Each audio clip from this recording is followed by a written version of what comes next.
আজকে ভেটকি মাছের পাতুরি বানাবো। মাছটাকে ভালো করে ধুয়ে নিয়েছি, নুন জলের মধ্যে 10 মিনিটের জন্য ভিজিয়ে রাখলাম। কালো সর্ষে, সাদা সর্ষে, কাঁচা লঙ্কা, পোস্ত, কাজু বাদাম সবগুলোকে শিলে বেটে নেব। অল্প জল দিয়ে শিলে সবগুলোকে ভালো মতো বেটে নিচ্ছি। সবগুলোকে ভালো মতো বেটে নিয়েছি। মাছটাকে 10 মিনিট পর নুন জল থেকে তুলে নিলাম। নুন জল থেকে তুলে নেওয়ার পর টিস্যু পেপারে এইভাবে জলটাকে একবারে বার করে নিচ্ছি। ওপর দিয়ে পাতিলেবুর রস দিয়ে দিচ্ছি, ভালো করে মাখিয়ে নিচ্ছি।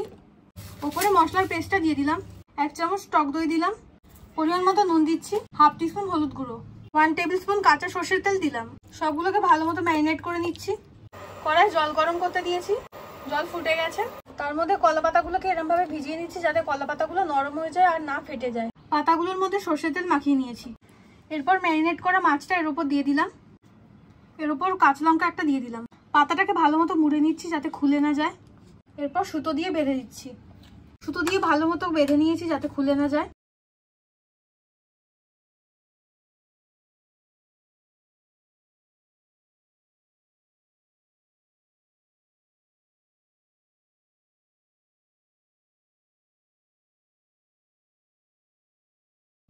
কড়ায় সামান্য পরিমাণ সর্ষের তেল দিয়ে তেল ব্রাশ করে দিয়েছি। সবগুলোকে কড়ার মধ্যে এইভাবে দিয়ে দিয়েছি।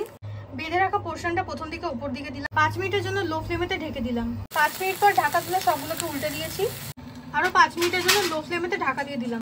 5 মিনিট পর ঢাকা তুলে নিয়েছি। এরপর নামিয়ে নিয়েছি। আজকের ভেটকির পাতুরি রেডি। রান্নাটা ভালো লাগলে লাইক, শেয়ার, কমেন্ট করবেন আর সাবস্ক্রাইব করতে ভুলবেন না।